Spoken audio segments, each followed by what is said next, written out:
Hello again. How are you? I want to show you how to work with a hackle. This is a hackle. I keep this cover on it because it obviously has many, many sharp points, and we want to be careful with that. I have two different types of wool that I'm going to be blending together today. This actually is a wool that was already blended some.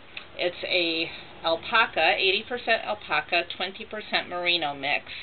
And I have a lot of this, so I wanted to create a variation of it by adding some of this lovely mohair to it. So the first thing we're going to do today is learn how to blend two different types of fiber on the hackle. We begin by just lashing on one fiber. Now I weighed these fibers out so that I know what type of mixture I'm going to get.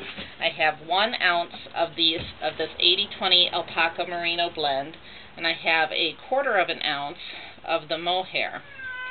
And so I'm just lashing the fibers on to the hackle and trying to be relatively even. I have a few thick spots here, but that's okay. Part of the beauty of hand-spun yarn is the variations that you get, and so the more even you are, the fewer variations that you'll get, but I like that effect.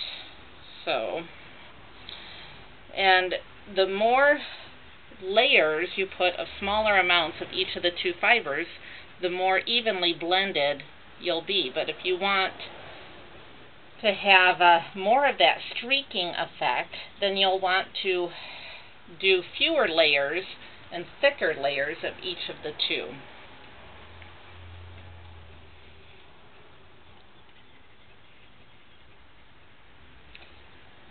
Just lash on. I actually like doing this. It's a great way to get your frustrations out. Not that I have any, of course. Mohair, and I'm doing a lot less of the mohair because remember I only have 1/4 ounce of mohair and I have a full ounce of the alpaca merino blend. Now these are both fairly long stapled fibers, and that's what the hackle is made for. Hackles and combs are made for long stapled fibers. I'm going to get about half of each of these on here, I think, before we draw it out through our diz. So in addition to a hackle, you'll need a diz.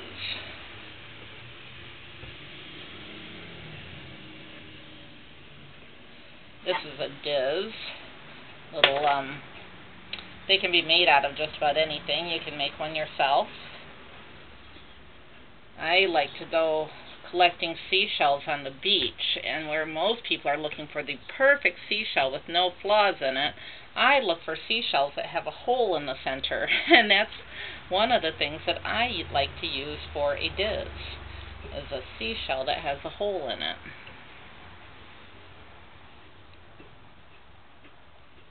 Now it should not be hard to lash your fibers on. If it is, then they probably aren't really well prepared enough for this.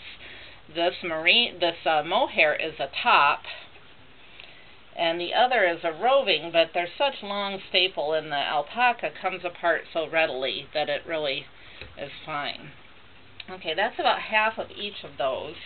I'm going to set that aside and get my diz. And we need to get, I'm going to choose the center hole. This diz has 3 different holes that you can choose from, and I'm going to use the center one as the one that I want.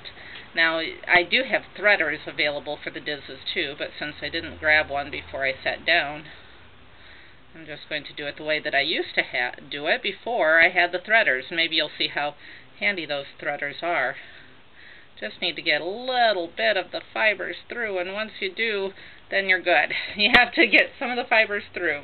Now I'm going to move the camera so you can see this from a better angle.